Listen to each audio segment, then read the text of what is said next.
Hey, thank you, Danny. As usual, it's always the technical fault. But at the same time, I would like to say thank you for coming. Some familiar faces, some not familiar faces. So thank you for listening. So a caveat. Halfway through, you're bored, tired, feel free to leave. I won't mark you all forever. Don't worry. So feel free. What I have now, as I talk and ramble on, I don't do this for a living. As I talk and ramble on, I have 94 slides. One to go back and look for images. So either I go fast or I just talk and forget to turn the slide. So you all feel free to remind me. And at the same time, what I hope to do is to share with you rather than instruction. Not paid to do instruction. I share with you what I have. At the same time, stress, not like that. Basically, on paper, today I'm talking about toys, movies, and blog. How design influenced my life. So as I start to ramble and I'm slowly feeling myself freaking out a little bit, I spent this whole week looking through all old photos. And I'm of the generation where it's printed out photos. Not digitized one. Then the scanner at home spoiled. Pardon my English inaccurate after a while. So I will take pictures of photographs from my handphone. So I can put it slides up. So sometimes it's blurred, trying to keep it straight. But then, as I'm doing all this, it just reminds me, I'm of that era of digital print. I found a lot of negatives. There's like a whole bunch of negatives from my life before. Later I'll explain what life before means. A whole bunch of negatives is like, where can I go to print photos? Then whatever digital photos I have for the past 10, 20 years, I kept down to a small image. Same size now. Put on Flickr, also small image. So when I do anything big, higher res, I don't have any records. So if anything, by the end of today, if you don't take anything away from me, just remember archival. Store your stuff, be able to access your stuff. Does that make sense? Throughout my 30-year story, I haven't told everyone as well, I have a lot of photos, yes, but they're on zip disks that nobody reads anymore. Even videos from the past, I got mini DV tapes that don't necessarily be able to use. So thank goodness today just pictures of pictures that I took from my phone. That is the industry move on now. So having said that, yes, my mind is slowly going blank. And bear with me, and I'll constantly do that because that's the only way to keep myself awake after lunch then. I also check out again. But at the same time, what I will do as I edited out my own life is that maybe you don't really care about me when I was in secondary 4. God, I got a picture. But maybe you don't need to care about me when I was in secondary 4 and how my life led. But I would like to be able to share with you, I'm sorry, I'm amazed, can hear myself, share with you how the past led to my current as well. As much as design, of course we understand this is a design talk, but at the same time how that affects my life as well. Of certain things that to me, at my age now, 50 this year, like I said, that I can see a full circle. That I can see things turning around. But maybe when I was younger, wait, cannot wait, impatient guy. Now already impatient still, but can't do anything about it, just too old to react. But at the same time, it maybe helps keep me awake for stuff. Also at the same time, stay awake during classes. Having said that, we'll go to the next slide. Wow, sorry. This is my vain attempt to self-promote. So basically, these are all my online venues that you can find me and what I do. People that know me from my blog, from the top about me, Toys Are Evil, all these are free. I have to say, all these are free. Some of the cheapskate buggers through these 20 years get everything free. There's a downside to it, but outside of it is you keep it free. You don't spend that much money, but you are able to be accessed by everyone else. So again, my blogspot, my Instagram, my Facebook, my Twitter. From here later on, there'll be another story where Toys Are Evil used to be a .com. Paid for a domain name, had a .com, lapsed because expired, no money to pay. Then gone, lost. Then I applied for a .net. That recently also left, didn't pay. Just after a while, just okay, I don't want to very sad. It looked great on a name card because I shot. Rather than say blogspot.com. But having said that, it is the trappings that you tie yourself down to. I tell myself that, of course I wish I had a .com back. But at the same time, somebody tried to ask for it and it's like $2,000. There might be total. Okay. Having said that, these are the locations where you can find me. A lot of, now I spend a lot of time on Instagram. It has become a poison of choice. That throughout this process of me preparing for this talk, and me rambling on, taking pictures of my old grandfather picture that is not part of 96 photos in the slides, you can see as well. In the past, I used to set my privacy settings to private. But in the context of how many of y'all have your own Instagrams? Yeah, maybe your key Instagrams. Well, y'all don't have. This is not teaching. Anyways, in that context of Instagram, it is me starting out blogging 20 years ago. I want to be anonymous. That was the allure of blogging because I can talk crap I want. I go on forums to talk about toys. Will not necessarily be judged based on what I have. I used to collect toys. Later, as we go on now, I'm rambling and wasting time. I used to collect 12-inch figure toys. The same context, I used to collect comics as well. You go to a comic shop, everybody's there like-minded, all good, you know? But you go out, you read comics, and now you don't read, now everybody must read comics because of Captain Marvel. I go Batman. I read comics, yeah. So as much as I've seen that change, so I can be the old man can find out how that changed. But then that is the context of how that relates to how things are, that you can see a full circle. So I can see the faces like, okay, moving on. Oh, this one, I spent 1 week search for this photo. Because I remember I had this photo. I was searching for this was quite hard. 1985, I think my brother took this picture for me. This was in an office, no, our house at a walking room. I remembered being, I think 15, 16 years old. I was trying to do This Is Me before the time. So I put the posters in the background from smash hits, from comic books, the cassette player with cassette decks like I cannot see face, sorry, pardon my English. Cannot see name, comic books which I read, the files with the montage pictures, the very generic like that because last time no idea. And the bloody warm jacket. I remember the sweater, it's very warm. Even now, Chum Yu, one thing. Back then, even skinny, warm. But for the sake of picture, all good. I remember taking this only because fun, want to show off. It was a chance, we had a chance to play with this at home. But I did not think further beyond this. It was just setting up picture, good fun. I wanted to be a comic book artist. This sounds very nice. I just want to draw comic books. This was 1984, 83. With whatever I had, I thought I could make it. But my youth is always the value is there. So I wanted to draw comics for a living. But I remembered I'm the eldest son in a family of 3. My mom is here today, my brother is here today. I wanted to draw comics. But the profiling of Chinese is firstborn, go study lah, go university, get a degree lah for Pete's sake. But there wasn't all must be doctor, it must be degree can. Of course, I was due in secondary 1 seat for the front row lah. No, second row. Not that one, on the second row lah. But gradually, when I go to Sec 4, see at the back already, pay. Become the wannabe gangster, but cannot make it. I remember I followed a couple other guys, which I thought were gangster. But then I realized years later, they also want to be. So we do crap stuff, but never made it. Then, if I made myself as a kick-ass gangster, even though my mom is like, well, my son like that, but at least got better water. But in the end, it's like, wow, wannabe also fail. Having said that, I want to draw comics for a living, but at the same time, didn't manage to. Long story short, because the time not a lot. I failed my O levels, first round. Then there was the opportunity to say, join VITB, join graphic design. Back then still got B, not VITB. VITB, Parody Vocational Institute, which was under VITB, Vocational Institute Technology Board, which I cannot remember because I'm old. It's basically technical college. You learn the craft, you learn the skill. It's equivalent to currently ITE. So back then I found out, oh, there was graphic design course. It was a diploma course.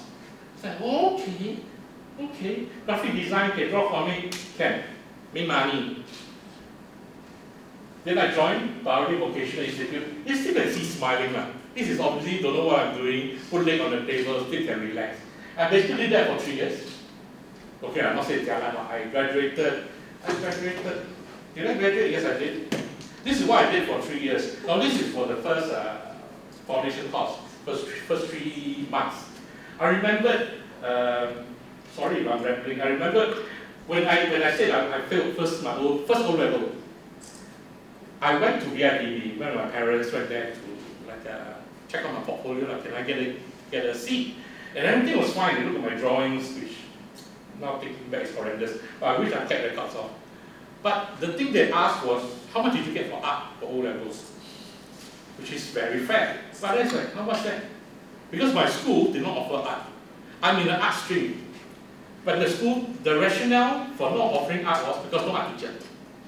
So for my 4 years in secondary school, we had art class, but no art teacher. So I didn't have a chance to sit for art. But because as a student, I don't know. They go there, how much you got for art? What's that? Well, I repeated my secondary 4. So I repeated my secondary 4, of course, at the same time thinking, okay lah, study lah, be a loser lah, study lah. Because I gambled at the back of the class lah. But at the same time, I took art. But the school still did not have art class. So what we did was, which I found it very interesting in the context of SUSS. Because back then VITB or VITBS also held weekend classes. It's like twilight classes right now as well. So they have a weekend course for people to do art. So it's like attendance based. I'll go there, take, the logic was art lesson. But the dude would just put things on the table, then disappear for 2 hours. Then come back, okay, which was at that point to me quite fun because I had no instruction, but at the same time I let go or whatever. So I draw my style based on my comic book style. So it's like a wish come true, but at the same time, can pass on, don't know like, but attendance based go attendance, managed to take O level, managed to take art, excel at it, I think got A2, happy like what? Went to BVI again, this is my mark, can, but our seats all full. You'll be on the waiting list. So it's like waiting list, but at that point in time, I could not able to go to a polytechnic. My other option was secretary course. Learn secretary or marketing. Management, no marketing. Not so drama. So I waited. So by the same time, with luck, I'll put everything on luck. Then I managed to get a position in VVI. But at that point, they offered me interior design. It's not graphic. It's like my heart, draw comics. But we knew what interior design. Their logic was, what they told me was, you sit through the foundation course. After the 3 months, statistically, there will be people who leave. Then I jump into the classes. So yeah, okay, fine. I mean, what have I got to lose? So I did what I did. And after 3 months of foundation, I was given a chance, but I didn't take it because I fell in love with interior design. During this time, before this is purely show off. Before I graduated, I was 18, 1998, the inaugural Young Designers Award. It was quite funny, I was one of 9, not the only winner, one of 9 winners who won it. First time I wear jacket, I remember go to Pentagon, $16. I've been a t-shirt and jeans person my whole life. So as you say what I'm talking now, because my whole life, don't need to dress up now. But for occasion like this, okay, shirt, tie, borrow a tie from my dad, pants, of course it's thick leather shoes. But then the need to present myself. So having the opportunity being thrust upon me to be able to meet the world. That's what we're talking about. Whether or not we keep ourselves to ourselves, within our classes, within our school, within our friends. But at that point where I needed to meet people, I don't know if I have pictures here as well. Let me see. Don't have. Okay. One of the slides I take out because too many was me meeting the president. Not just me, he's walking around with everyone, shake hands. But even that context of being not necessarily judged, but viewed by the public about your work, that if you're an award winner, this is your club. And when people look at it, you did this, then to me, that pressure, as a Chinese boy at that time, is hard to say fake it until you make it. It's just not there in head, like eyes closed a little bit, learn the smart. So it was a good eye-opener for me to be able to meet people beyond my world. And in terms of design, now I have to bring back to design. In terms of design as well, it is a necessity because we are not solitary working by ourselves. Yes, we have a client we work to, but there are also people looking at it after you deliver what your good is. Same as a blog, which I'll talk about as well. When I started the blog, I write to myself. I don't necessarily write to an audience to read, because I don't know who's reading. I can only write what I enjoy and hope somebody likes it enough to come back and read. But I will never know when it comes to a blog. And blog is a storytelling thing. I talk about myself. I talk to myself literally, and I blog throughout the world and hope somebody leaves a feedback or comment. Then there's a conversation. But if it doesn't write, then I see only hits. Oh, got 5 people read. Not bad. Okay. In the beginning, I always said this. Now I jump. I started my blog because of the girl. I want to impress the girl. Of course, shortly after I started blog, then she left me. But at the same time, then it was something that I had, that I played with, that I carried on with, and it has become my longest job. Anyway, coming back, I still have yours so far. Sorry, I sound like a teacher already. Okay, these are more sketches. This is after 3 years. Before that, first year, I can enjoy what I do. I like it because there wasn't a particular theme. There's no climate. You just draw this. Then draw. Then your teacher will critique the color here. You should be a bit more dynamic. You don't see the gloss. Then they tell me what to do there. But maybe that context is not as clear. Because how do you want to draw if somebody tells you how to draw? If you say anatomy, then I can understand somebody has an even balance and everybody has a starting point to talk of. But even from here, I remember the top left, there wasn't a particular theme, it was just draw something fantastic. And I'm like, then what I do? I can draw one unicorn standing in the middle of a field, that's fantastic to me. But to whoever lecturer it is, it's like, no, it's just a unicorn in the field. Why come no dynamic? How come no visual, splendor beyond just sustain? Having said that,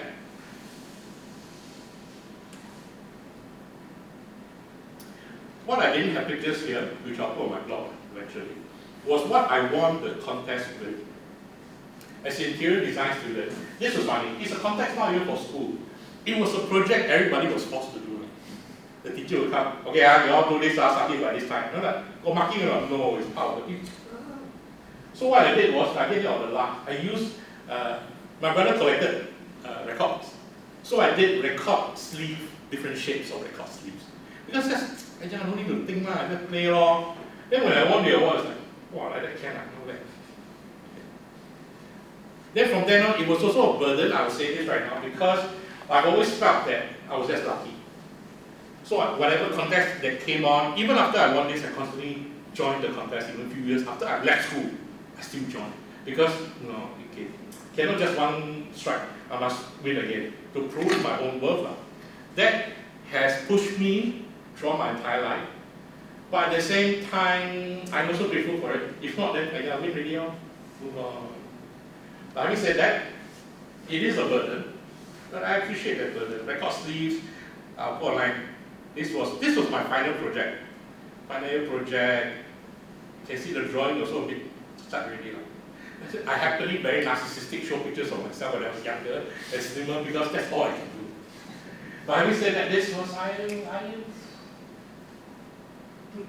1988, 89. Young, got chin, got waist, can pose. I would say at this point, my influences were very obvious. Even in terms of design, name, colors, I was very into, and I still am into 80s music.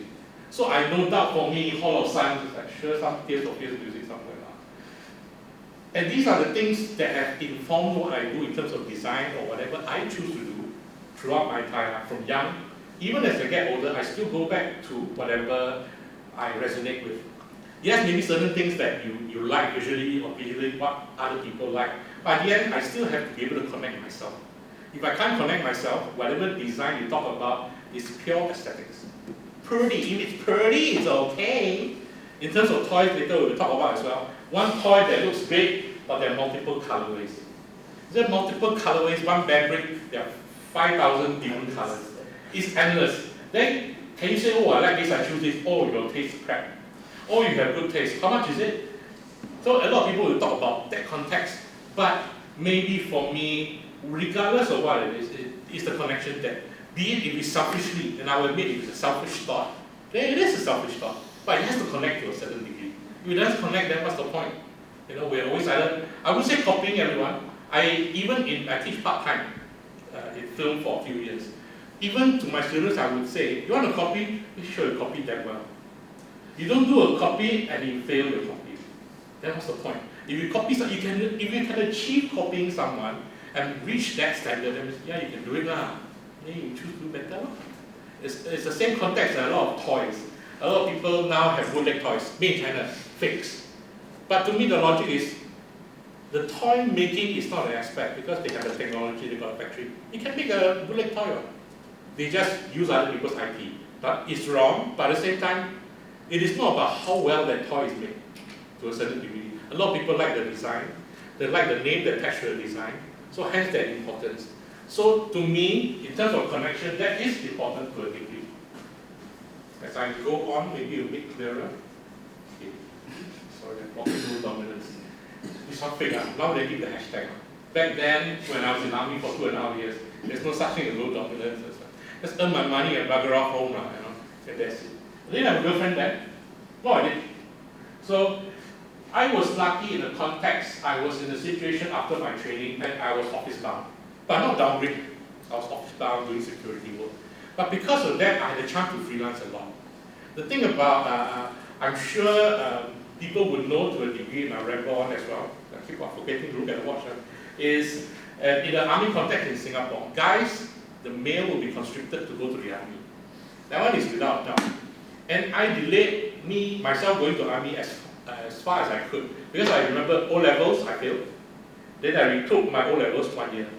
Take 3 years design, 4 years. So by the time I entered the army, I celebrated my 21st birthday. So that's one thing to celebrate there. But to come out, I started work at 23 years old. In that context, oh, my peers all working with you.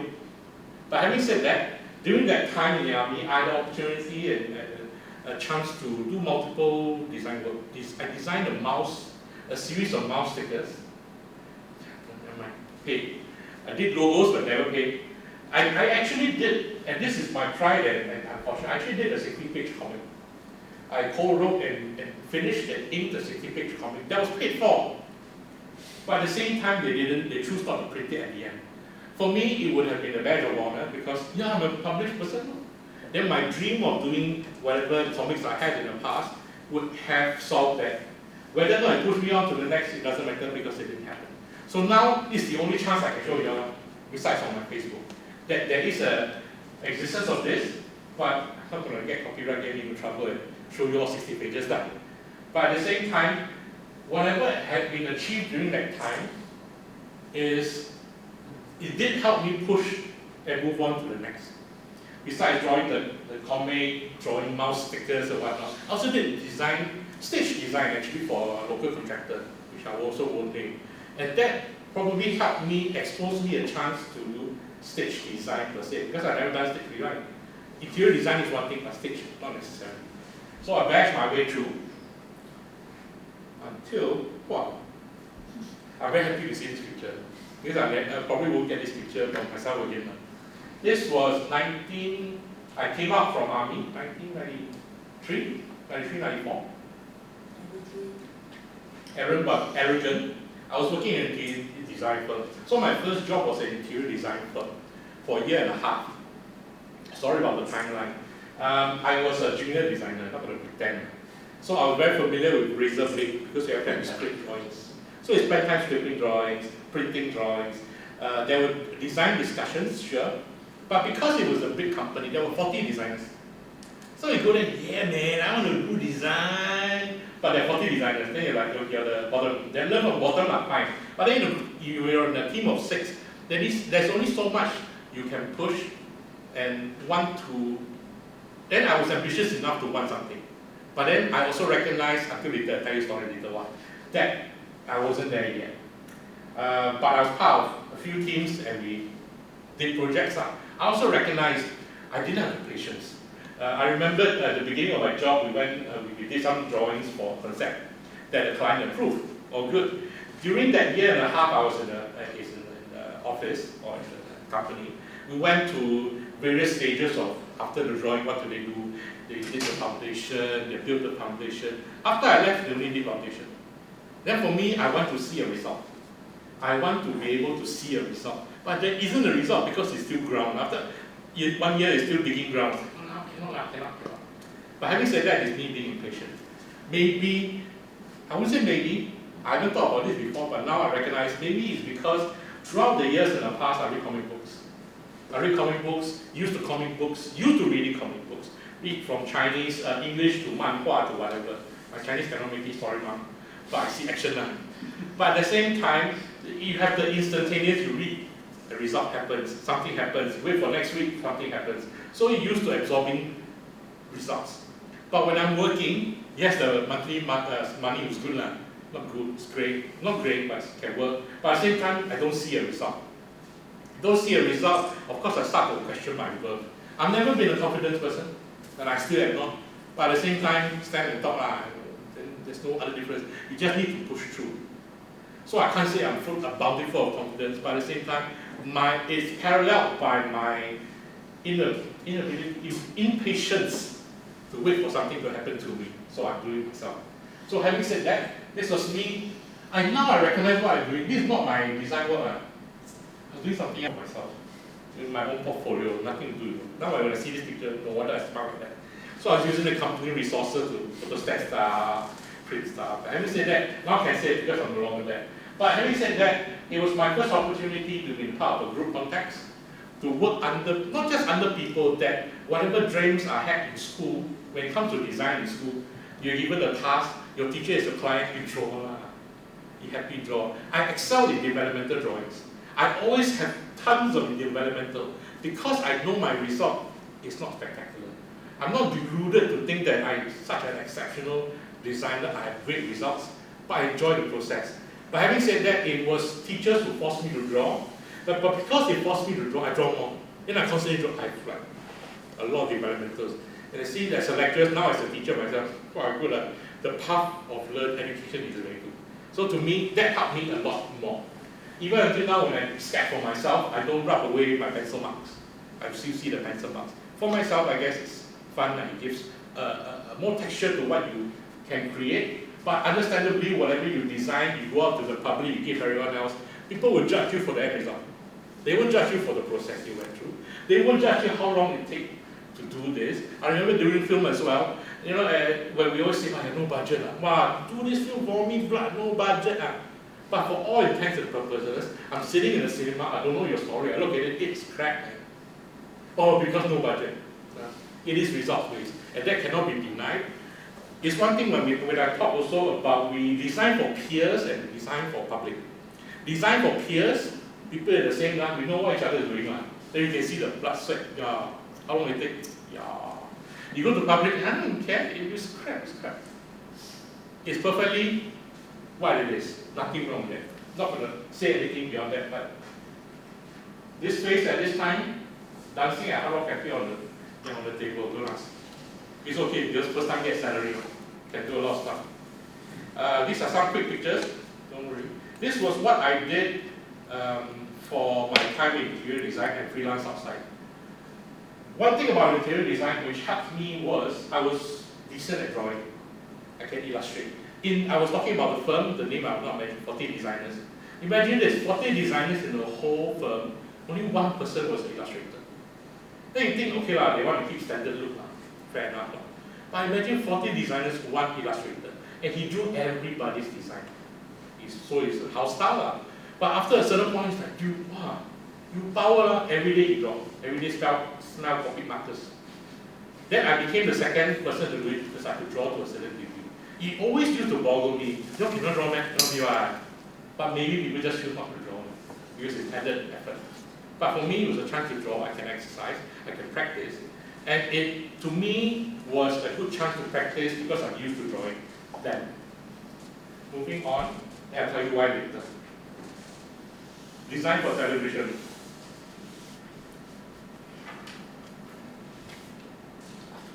This happened when, nearing the end of my 1.5 year interior design, when I got a bit impatient, want to move on, but I don't know what to do. I remember seeing an ad on television by the then SBC, Singapore Broadcasting Corporation. They're looking for designers. I remember looking at it, siao. Then a month later, then remembering it, maybe. So I gave them a cold call. Young, impulsive, cannot. Gave them a cold call. First thing said, no, it's over already. We're not looking for designers anymore. I can't remember what I said, but I remembered my arrogance from young. So I stick oil salesmen there until they agree to see. Can't get you to see also because maybe I was too irritating. So I brought my portfolio, sat in front of 3 persons, and I did my sales pitch like maybe what I'm doing now, but a bit younger and slimmer. More robust, more dynamic. Years later, then I realized they were the department heads. Back then, it's like, these CEO dudes, what they want. But never mind, I sell for you, I sell for you. In the end, shortly after that, they called me up, yes, we got a job for you. And I've learned this from interior design, although I did not design as much as I did. But I've learned not to take no for an answer. Same as design. A lot of times, whether not, now I pretend I go back to the design, I think I have to. When it goes back to the clients, you hear a lot of yeses, that would be great, but that more likely will not happen as much as people say no. But if the no stops you from doing anything more, and you stop yourself from doing any more, it might not do yourself a service. Maybe, for all intents and purposes, for myself, I respect your no, but maybe let me show you or tell you something otherwise to be able to convince. And I remember whatever I can't remember what my portfolio was, but maybe it helped that I did a freelance or set design, stage design. Because in terms of interior design and design for TV, there might be, I can't say there's a vast difference, but there is a difference. There is a different discipline. But at the same time, because I did stage, maybe that helped, and because I knew spatial arrangements, it's different when you do interior and stage as well. But at the same time, okay, scale, perception of size, perspectives to a certain degree, it is relevant to a degree. And what I will, within the time I've left with 80 plus over slides to show is, these are all connected to a certain degree. So having said that, and starting now I'm speeding up, because design for television, this is a name card. I wanted to show this name card. We still got pager. Anybody use the pager here? So anyway, still got pager. Number in front don't have a 6. You know, to me, I'm fascinated by all this. These are 想当年, long time ago stories, but it's like, yeah, you can see the difference there. No 6, pager number. TCS, I was there when Singapore Broadcasting Corporation changed to Television Corporation of Singapore. I think I left before MediaCorp to a certain degree. I left. No, I didn't. But having said that, senior set designer, I'm proud of myself because I pushed. Then I got a promotion on the second year. I remember one of my older designers came to me one day. I saw Singaporeans do. Wow, they another senior. It took me 8 years to get this position there. Then in my heart, wow, should I pity you? But arrogant me would think that way. But at the same time, I can understand the context. He slogged for 8 years, then he get a position. I come here, young pang, yeah, then senior.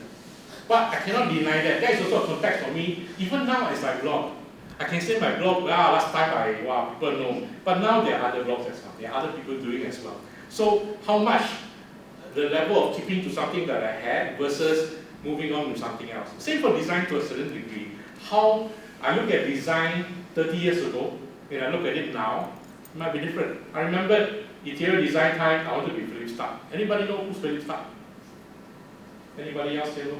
Oh, my heart break. To a certain degree, back then Philip Stark was like, now Philip Stark, people maybe show the orange squeezer that look like spider. Oh yeah, last time.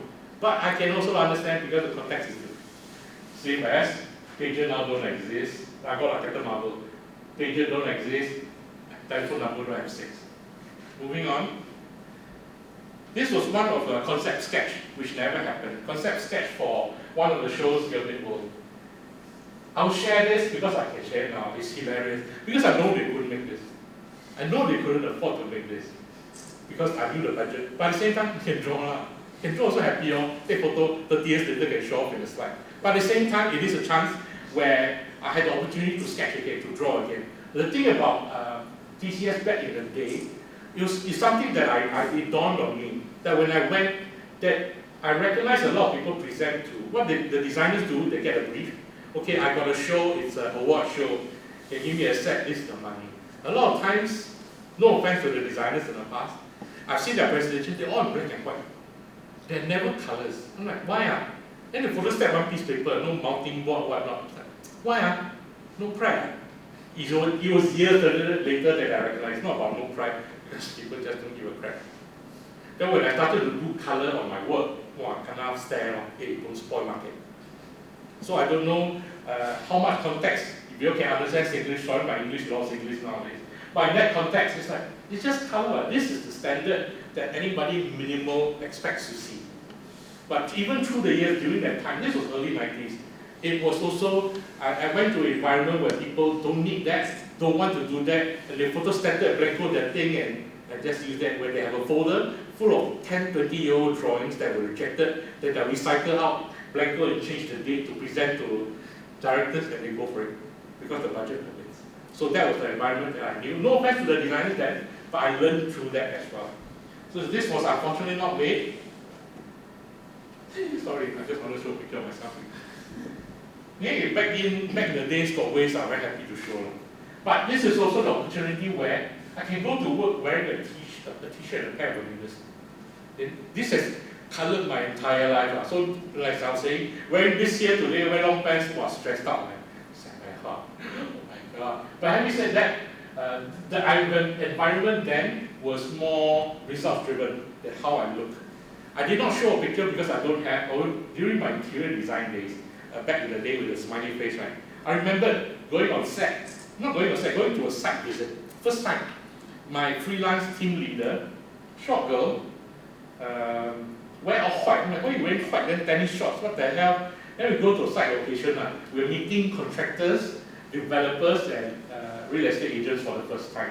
Now I went there, but I was wearing a lime yellow long sleeve shirt. Ponytail, yeah, blue khakis, then a portfolio. Portfolio is empty, but yeah. And go there. First time he really introduced hi, immediately they came around me, they surround me. They asked me questions. I was standing there like Guru. No idea. And I see the corner of my eye, my team leader. Waited a little bit, then she stepped in and she started to answer their questions. And years later, I recognized it's a simple question. But I just did not know. So whatever wayang I drew, I wore, it just did not matter. They fell for the visual, but I didn't have enough knowledge to give. So after a while, even in times like this, I stopped worrying about what I wore and just worried about what I present. Even in context like this, I cannot remember what I presented for. Even now I go online, people also don't know what I presented for. But I can remember being eager, and I always remember afterwards since, yeah, people look at it and that's okay, then after we just change the border. But having said that, I can also recognize from there, whatever design you have, good or bad, people can't read your mind to know. They need to see a visual aspect. They agree or disagree, we make changes. In that context, then maybe it works. But then that becomes a conversation, it becomes a connection again now. I look at it, oh, I remember this from this movie, maybe it works. No, I have no idea. So whatever I felt I had far out ideas in the past, which I felt I did, but it wasn't able to be accepted because people don't understand it. So that I can understand, fair enough. Moving on. Okay, sorry. These are quick pictures of samples of what I did for the Star Awards 1998. So what a set designer, which I always appreciate, a set design from TV does, is we conceptualize, we speak to client, we design, we draw. So we draw, sorry, color faded, not faded is blur, right? That time red blur. We draw, once you confirm, we ourselves also draft the elevations, the floor plans, everything ourselves. There's no other people to draw for us, it's we draw ourselves. So from designing to documentation to floor plans, everything we did. So even like this, right, the context of the drawing, I enjoy doing it because it's fun now. But at the same time, it's also necessary for other people that are part of the production that is not part of design. Let's say this is for the lighting man, this is a floor plan, and these are their lighting truss, where the lighting is, so designs are formed based on their truss. So it becomes a team effort. So even if a lot of times people just give this, they give to the designer. What the hell is this? How come? What color? You won't necessarily know. Even all these numbers I put is actually part of the construction. When I have separate drawings of how this thing is built, how tall it is, for the contractors to build, all A is A. So there's no confusion, A is ABC. A, 1A, John 1B is 1. So after a while, it's a breaking down of whatever is needed, but at the same time it's clear enough for people who might or might not understand what you're doing, but simple instruction, okay, this John, this works. Because a lot of times, and this is no offense to anybody else, a lot of times certain things are not indicated as simple as that. You go there, how come this one not cited? Don't know, ma. You won't know because you're getting somebody else to do, set together. I might be sitting 1 month and drawing this happily, I know it in the back of my mind, I know how it works. But give to somebody else to do it, you can say, hey, you got no brain. I don't know what you're drawing. Then whose fault is it? So it's not a matter about fault, it's not a matter about making clear what is it that you are doing. So in terms of context, I wanted to show this. And all of these are all related to design as well. So interior design helped me navigate what is needed for TV design. Yeah, this is the result of Star Wars. Okay, this is a quick one. I always want to say.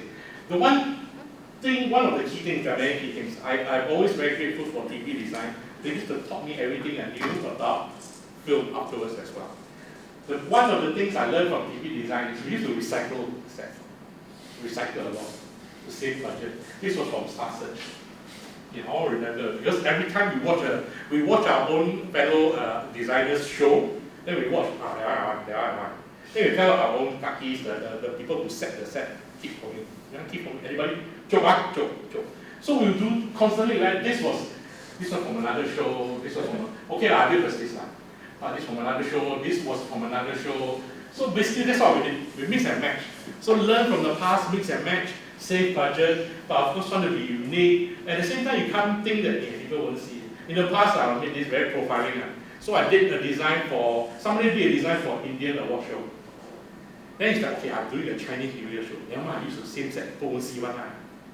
But at the same time, no, I think audience are idiot. If I can see, people can see. That's always been my adage, very simple. If I can see, people can see. I don't need to be smarter than anyone else, but at the same time, you are not as smart as anyone else. Same type of design. If something, for me, if something feels wrong to you, it might feel wrong to somebody else.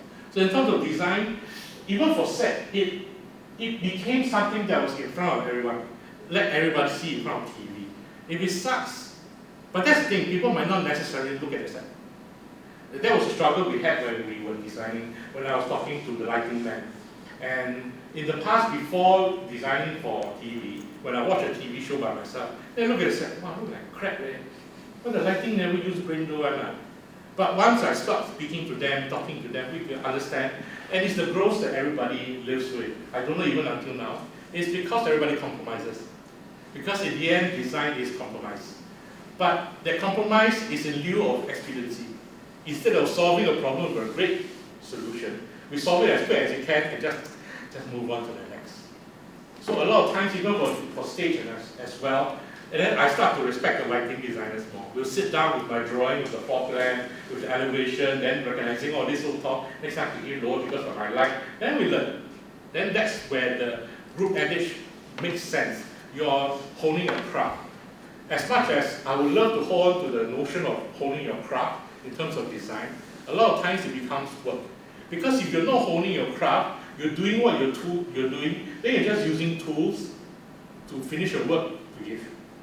Nothing wrong with that, totally nothing wrong with that. Me want to be artist all these years still cannot make it, that's why we still floating. But at the same time, then there is the craft that you need to work, something to keep it going. If not, then it's just dollar and cents. 5 o'clock, go home. I remember in not MediaCorp, TCS, I constantly stay overnight. Yeah, the detriment of my ex-girlfriends and family as well. I'll stay overnight because I enjoy it. Not because, maybe suffer for punishment, but the thrill of drawing and whatnot, it's like creating. Can. I remember beginning my team leader, my boss, we stay overnight, we put a blanket on the floor and just sleep. Then next morning, just wear shorts, then t-shirt, and go toilet, shower in the toilet, set. In the beginning, I'll stay overnight for what? We're not going to pay you. I never asked to be paid off. Until a year later, I was in TV design for 4.5 years. Until later, he walked past me in the morning, I'm in shorts. give up, rather I work for you free. But having said that, maybe I could have finished things earlier, but it was a learning process for me. It was something I needed to go through to know that all it takes to do that lah. So I'm not going to be a good dude to do that every time lah. Having said that, there were no particular instructions. I'll say this as well. I don't know how that's relevant to design in the other context. Whatever I learned from TV is from my ground crew. That means the people who set the props, people who carry the props, people who every day just do props. That's all I do. Because my peers will not necessarily teach, because they have their own things to do as well probably. But whatever I learned is from my crew. And whatever, just now I'm talking about, reserve this for me, reserve it. Now because buddies lah, they reserve. I could bump them off cigarettes, and oh, you designer no money. I said, never go home lah, cigarette. Then I buy them whole pack. But having said that, it is learning from these people. Because they've been there longer than anyone else. They've seen designers come and go. But at the same time, I'm just one of the many few, and I left. I remember leaving, this is sad. Whenever I say, I feel very sad. I said leave, when I was leaving, I went to say goodbye to everyone, everybody's crying. I'm like, oh, now you grown ass man, you cry, don't make me cry, you bastard. But then, that is the feeling. That, in the end, the connection. Again, it's a connection. So whatever I have designed, I can only show you now in pictures. But it does not necessarily as much as the connection. Make sense? I wanted to say something, which I forgot, which I wrote about, which was the 5-minute drill. So after the drawing, after the meeting with contractors, after talking to props men, after talking to setting crew, when everything is set, I'll go into the set, stand in the middle of it, and enjoy the set. Yeah, back then smoke in the studio cannot, but enjoy. 5 minutes later, hand over to lighting man, then they rig the lights, or they do rehearsals. And I'll never be able to see that set again until the show. So the 5-minute drill was an addiction because it was a solution to what I wanted in interior design. I see the floor still haven't made, they're still doing the soil, but after that, maybe 1 week, 2 weeks turn around, you go to the set, it's done. It's done. And that's what I wanted. And that's what I appreciated. That I didn't know that I wanted until I found it during that time. So it became an addiction, did quick turnarounds, and that to me was what could easily have led to film as well, because it's quick turnaround. So it's a job, but it's not the same job for forever. These are just some samples, all put on Facebook already, because there's no time. So I appreciate the variety, and I really appreciate the variety more than every time different. I will design for Jack Neo's Comedy Night. No budget, what can you do? Design for, what was this? Some health shows, like nobody cares, but yeah, I can. I do. Or even like, what is this? Good Morning Singapore in Malay. Selamat Malam Singapura. So stuff like that. Have a chance. Even this subsequently build a spaceship for a TV series. So it's like, yeah, geek dreams come true. Moving on. This was one of my larger last big show. This was on Channel U. That's why I can see the difference in time. This was on Channel U when they were with SPH Video. Anybody recognize that era? When they're still under Straits Times now, before they are now MediaCorp. So back then, for sure, first time I did a 3-story set. First time I can't remember the budget, but they were really like, oh, my dreams come true. But at the same time, whatever dreams that I had, through the years of interior design and set design as well, it always comes with compromise. Be it something the client don't want, or they can't build it in time, or it takes longer hours to set up, or there's no replacement, there's no budget. So it's not just money, it is through all these logistics. And these are the logistics that help me when I move on to film later. Because at the end of the day, design is about dreaming, but design is also about problem solving. And they will end up spending a lot of time solving the problems of logistics more than design. But then that's me now. Okay, finally, design for picture film. In my less than 10 years, I want to say 10, but never 10 years. In my less than 10, nearly 10 years in the film industry, I've done 6 feature films. So this was my first. Now we go through a bit more time in it. First one was Forever Fever. I remember this was 1998. It was funny. I would say funny because remember I told you about the snake oil salesman. I also managed to get this gig because I talk about. I used to be part of. I enjoy the film festivals, local film festivals as well, and I'll meet producers as well. It's quasi networking, but at the same time I also enjoy films. They end up talking like smooth talk about last time I designed, I was still in Mediacorp. I did this when I was still in TCS, which I got leave to go and do, which was stupid because I took 1 month leave. Then after I never get my 13-month bonus because I technically never worked that month. But having said that, I managed to get this gig. It was my first movie. I was the art director below Australian production designer, Lawrence Eastwood. So as much as I could learn from him, or what the job scope, that's a keyword, without throwing people at the job scope of production designer. Okay, can. And I'll say this now even to my students. Art direction is not rocket science. You don't need one degree. I'll say this right now, I don't have any paper qualifications to do TV or film. And I'm readily admitted. Having said that, would I have gone to study? I might not have. I would have happily gone, and what I did was to learn off the ground. So having said that, Forever Fever justified, I have to justify. Forever Fever, and all of these were my sketches and construction drawings that I did, which was, to a degree, when it comes to a film context, right? This other people do wrong, but what I do, I'm happy to do, because I could do it. At the same time, whatever I've done in interior design, and in TV design, and drawings, it all gave me the confidence to push through. I remember this. This is very clearly one of the harder aspects than all other sets combined. It was to put up a 6 meter by 12 meter banner in an existing Majestic cinema. Now no more already. Having to put that up, it's not saying, I get contractor, you put up. I get the dude who painted this. The brother was in Ang Mo Kio. I don't know what happened to him now. And painted everything. 6,000 for that whole thing. But having said that, I need to have a frame canopy to make it hang up, right? At the same time, I needed to go to architecture firm for them to approve, to add this added frame that is structurally approved, that structural engineers have to agree that it won't fall on somebody and kill them. So having said that, it's like, that's CG the bugger now. But in 1998, no CG. So did that. I can't remember very clearly, but I remember very happily being able to do it. And this was the result. It was funny because when we set up, the big folk singing. The director of the camera can say, hey, okay lah. Can do something else like, I just spent 8 hours doing this. And we're filming, we're trying to catch what they call magic hour. 5 o'clock, sunset. So they were rolling. Down here, there's a whole pasar malam which I built as well. So they waited to catch the whole thing, camera movement. How to make it straight? If I can, I did it 2 years ago, brother. But then we still tried to do, long story short, the drama, whatever. People nearly being carried away because the wind was big. We still shot with the thing crooked. But then, you're so recognizable at that point, it is what it is. Take drawings and you got test film.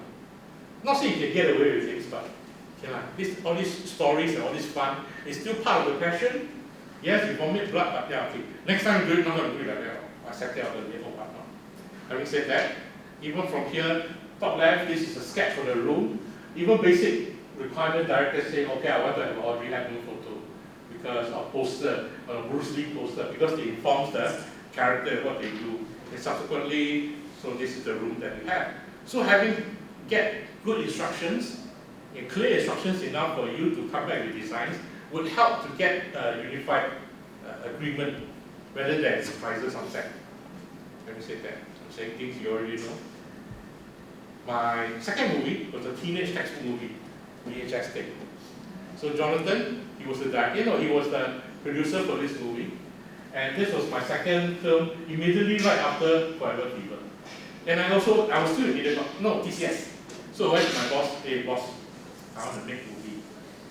The first movie I remembered, how I managed to get leave to go and take was that, okay, I learned I come back to job.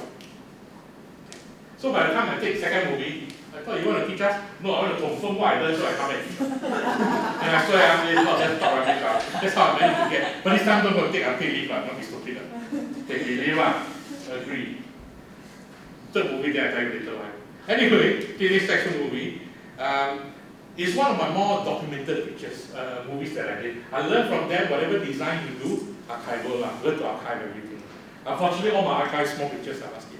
But having said that, this is what I use for my class as well. Having an existing space, you convert it to this, existing space, convert. Then to me, this is the joy. This is the joy of doing something. The D in terms of, hard pressed to say design, but at the same time, it's creating an image based on something else, or from something else. Moving on. Pictures. This is something which I wanted to say. It's about my geekdom. So as a person who read comic books, who want to draw comics for a living, who used to collect fake toys in the past, having the chance to create this set is an opportunity to geek out. The thing about this set is, in the script, there wasn't a mention of what type of room is in. He's supposed to have a conversation with the girl. So all basically maybe big shot, phone, talk, split screen, talk to the girl, basically that's it lah. Then of course me being young and impetuous, backside cheap. Hey, why not give him the room like that? But at the same time, because I used to buy from Ras Masada's comic books person, so okay, maybe I discuss, can borrow your stuff, borrow your toy. Everything in this shop is all borrowed. Everything is borrowed. Of course I have to give back. Except for the bed, buy from Salvation Army. But everything is borrowed. This one is producer's phone, everything, all this borrowed, set up, strike the next day, return.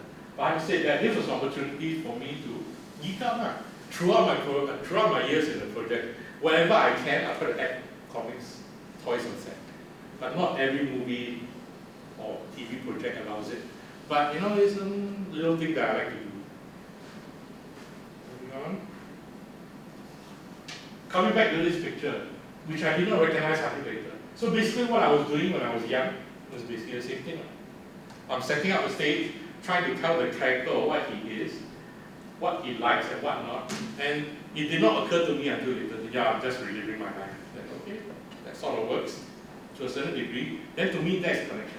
If there is no connection to what you're doing, whatever you're designing, it's just purely aesthetics. Pretty. That's all it is. Moving on. Okay. Now flash through my third movie. My third movie was a Chinese movie. I used to give it a lot of crap. This is a Chinese movie. But it has the distinction of being the movie with the most settings that I did. It's about 36 settings. And when you look at the result, when I look at the result, sure, not allowed. But at the same time, it was also a learning experience. Different crew, Hong Kong crew. So it is not just about design, it's learning about the craft and the people who do it and the speed in which they do it. This was a bootleg VCD I bought from MRT, because I could not find a legit. Even until now, I could not find legit. Then when I look at the quality of the VCDs, this is good quality stuff. Where did they get from, man? But at the same time, I'll never be able to find. Fourth movie, directed by Jonathan, Song of the Storm. This was my first and only foreign movie that we went to Vietnam to shoot. I think I spent 4 months in Vietnam. I could speak Vietnamese a little bit there, now cannot make it. I was going to move to Vietnam, get married, and stay there some more. But having said that, it's a Vietnamese movie. I remember the script. On the left hand side is English, on the right hand side is Vietnamese. And so the dialogue was all in Vietnamese. So the director, there are two directors. Jonathan was the aesthetics, the visuals, and the other person was the actor. So every instruction we had was spoken twice. And action, nang nang nang nang, or something, nang nang was fast. So it's always double instructions. So it became an opportunity, I call it opportunity, to be able to work with different people, different levels of different craft. But at the same time, the craft is basically similar. It's just the speed might be different, instructions might be a little bit different. But effectively, what you come on screen is, I don't care if it's foreign language or not. I understand, don't understand, but if it looks crap, it looks crap. If it looks good, I don't need to. So when I do art or design, if I don't want to worry about, a lot of people will look at the movie and it's bad, and say your movie sucks. It's like, I don't care. How was the art? You like the art? But having said that, not necessarily everybody will compare that in relation. Some of the stock, got mountain, green. Oh, got riot, got car, this one very sad. I always until now very sad, very apologetic. This one the photo scattered out on paper, then we go and paste on. So you say it's a white shot, I won't see, and of course got close up in the final shot. It's a photo scattered text. But having said that, these are the little, we got tanks. These are little things we did. What was that? Oh yeah, got a chance to draw, go on location. On the top left was a location that we had. Not bombed out, but it was like dilapidated. So, I mean, it was a joy to be able to draw and give to the crew, make it happen. And they make it happen, then they made it happen. Then it's not that thrill of that, versus in the Singapore context where you draw, you do. A lot of times in the local context, it becomes a point which I understand now why a lot of designers in the past, they don't necessarily give color or give a lot of things. Because it's as simple as you draw, you do.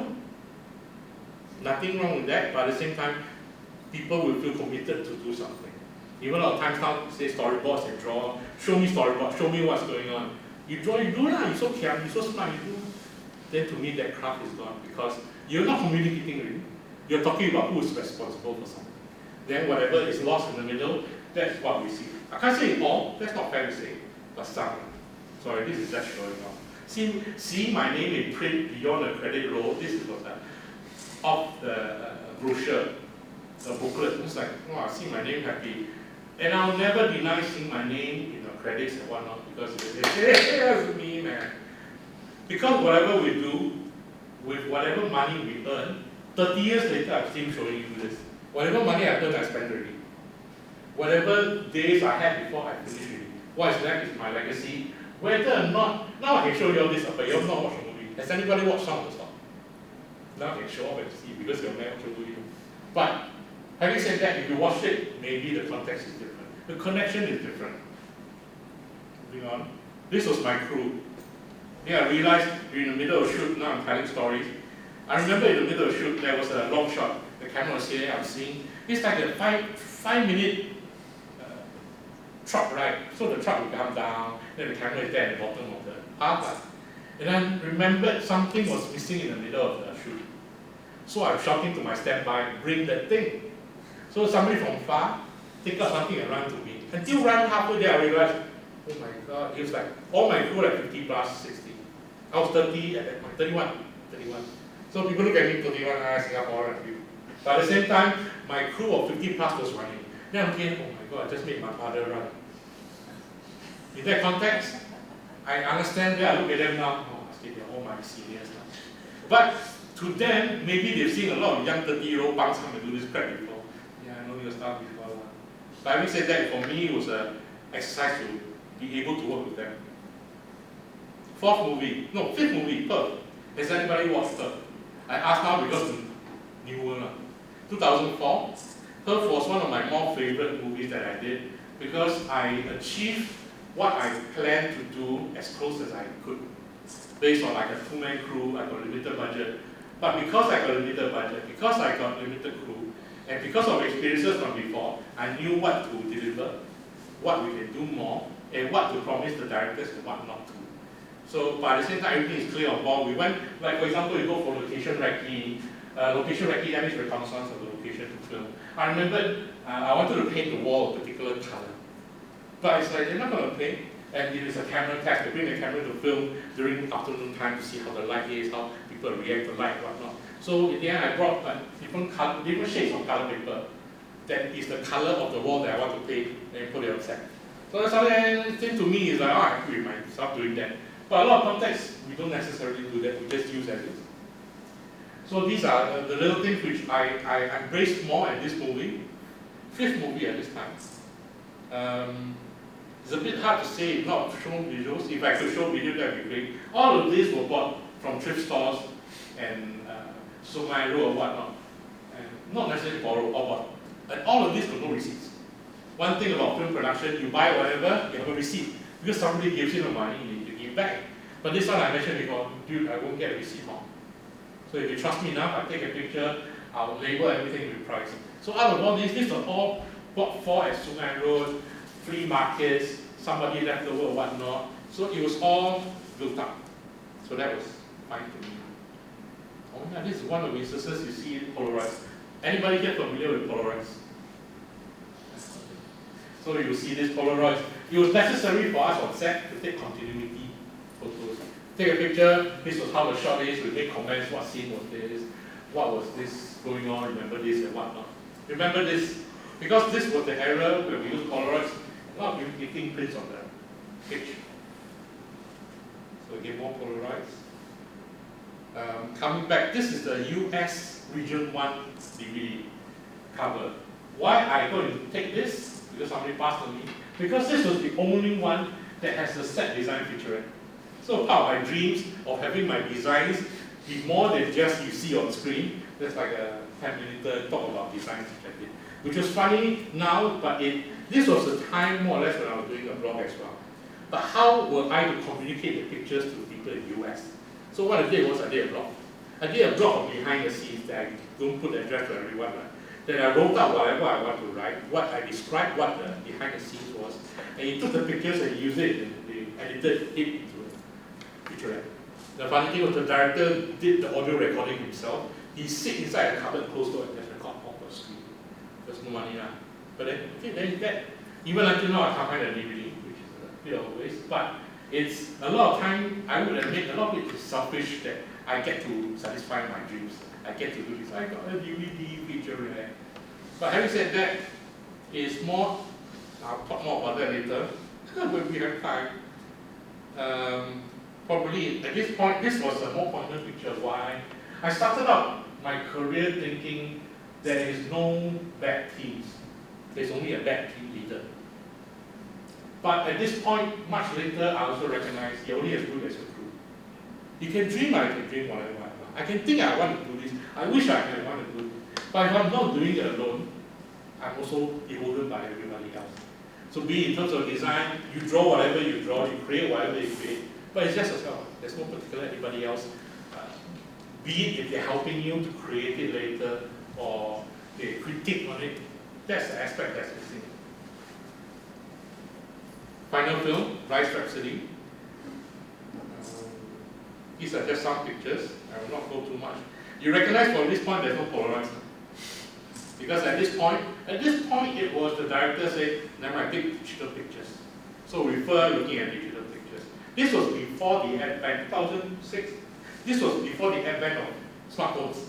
So you're looking at the digital camera. So that scene now, that scene was he holding your left right hand.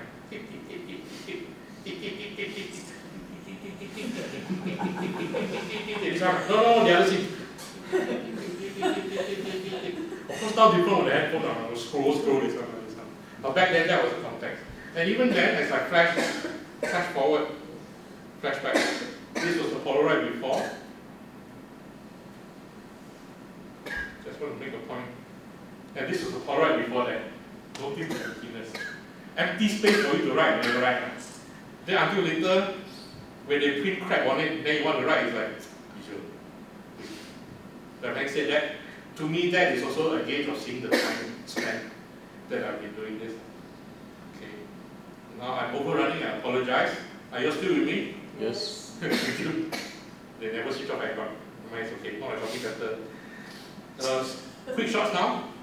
Now I sit down. Okay. Stuff that will affect me later on when I do my blog. So this was one commercial which I did. I don't do a lot of commercials. This I don't have entitlement. I don't like it. I'm not great. But one of the first I did was for Hello Kitty, McDonald's. So we did a set for Hello Kitty, McDonald's. It's like, yeah. And I didn't know that this was mid-90s. Early 2000s, where I haven't really started my blog yet. So the connection with toys isn't necessarily there. You just make the toy and basket, soft toy, waste my time. But it was a nice introduction that led me to handling toys.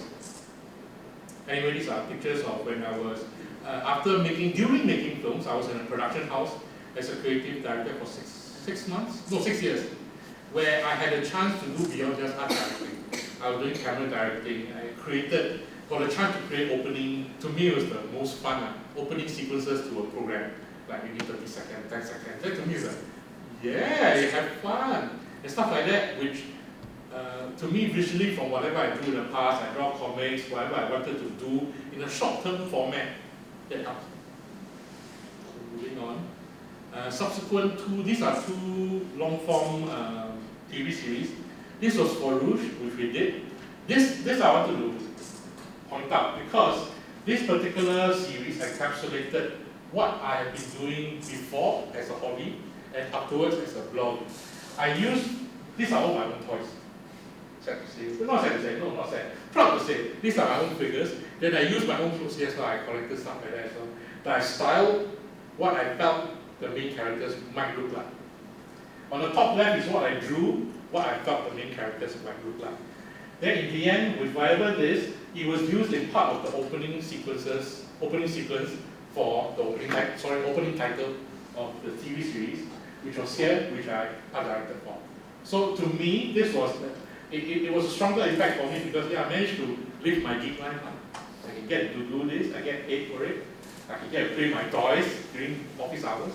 So this was one aspect which really gave me a chance to excel. This was near the 7th, not 8th, 9th year of doing whatever I was doing. Yeah, I made a rocket ship. I always wanted to show this because I'm very happy to. Another dream is to do sci-fi movies.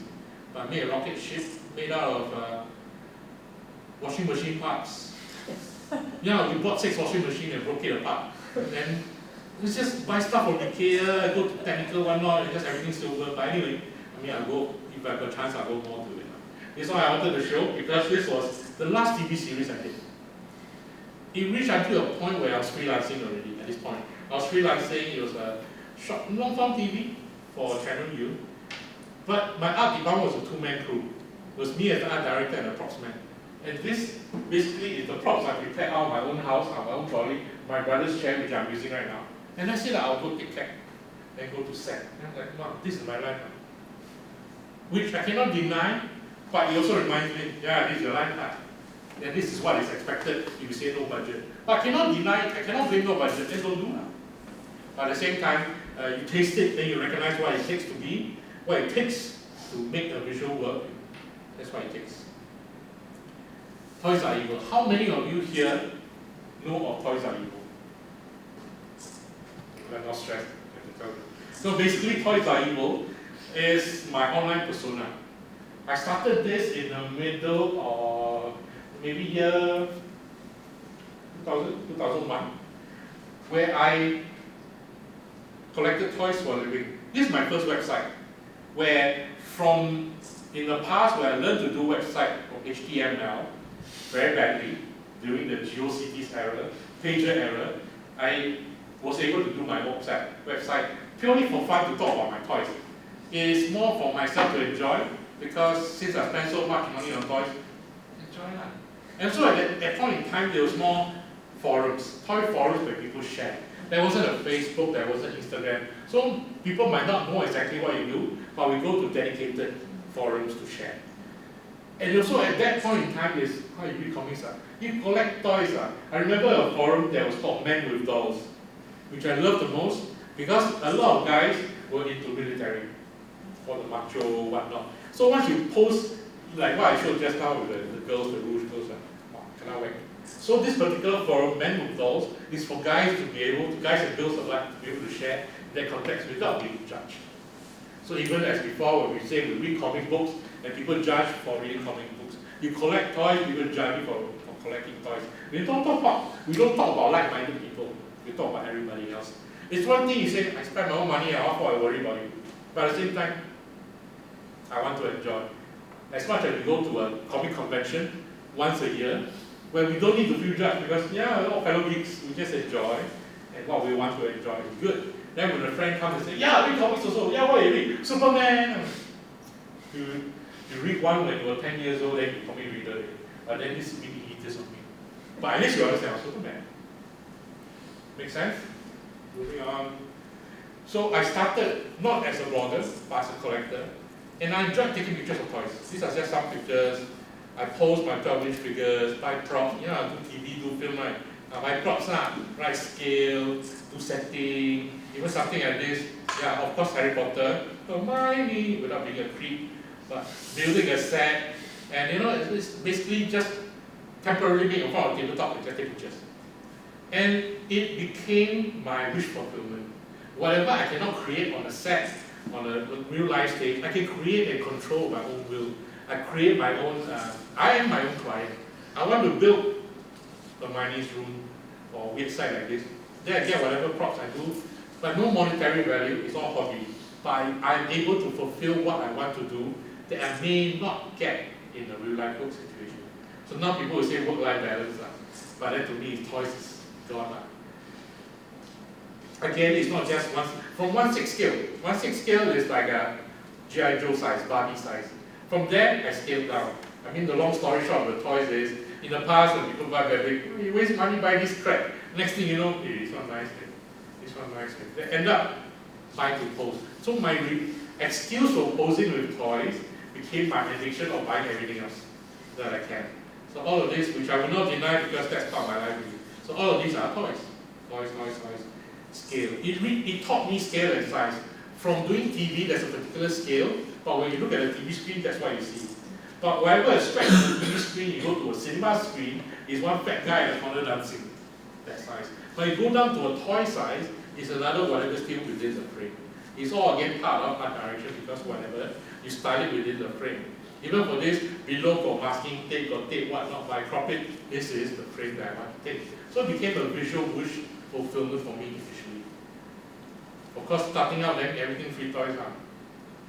But having said that, the decision to start a blog about toys was this. I remembered after learning toys online, not as much.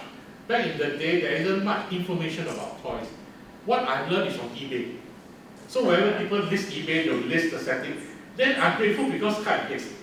They cut and paste from the existing brands and makes.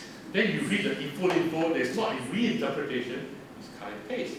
So I learned from eBay. I remember this because I bought, now I think back the money aspect, anyway, toys are evil is because of the money aspect. It remind me it's that evil. But it is true.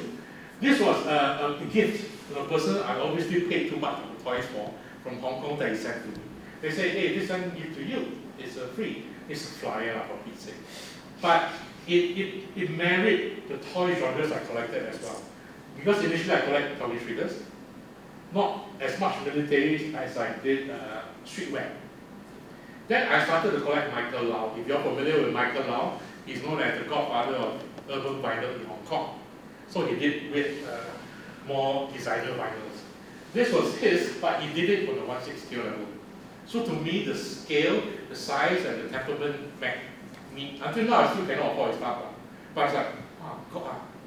Then he needed a guy that I need to pay money for off eBay to give me something free like that. Then I can recognize the information that was given out that nobody necessarily talked about. Then I wanted to know more, and that's how Toys Are Evil evolved. Initially, it was just me talking about the weather. Smoking, talk to this smoking, then emo. I was joking just now. In the past, emo talk about how sad my life is, emo. I suddenly want to talk about poems and whatnot. It's free for all. Nobody's reading my ex-girlfriend already ex me out. But at the same time, after what had happened to me health-wise, it's like, well, emo for crap, man. But having said that, this is one of the impetus that moved me on.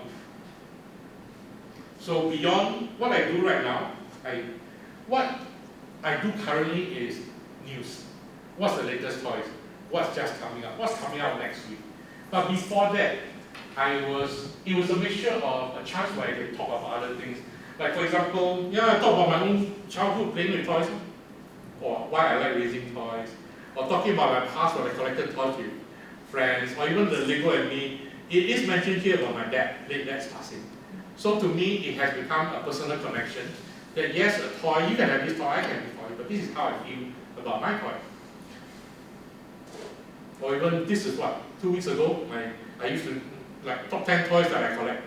So it's beyond just what's new, what's hot, it's what connects to me. So at this point, I can't say design, but at the same time, to that point, right? It is designed in a way that appeals to me as much as it might appeal to someone else. I don't know if it will appeal to more people, but maybe the concern isn't there anymore in terms of that. During my process, I did my own printed fanzine. I made toys out of toilet roll. That one very popular. People love the toilet roll thing. I even had a blog about toilet roll toys. Don't ask, I won't tell you. But even with that, subsequently, when I'm talking about toys, then these are my own custom toys. I'm proud of them. I can only be proud of them because I don't do a lot.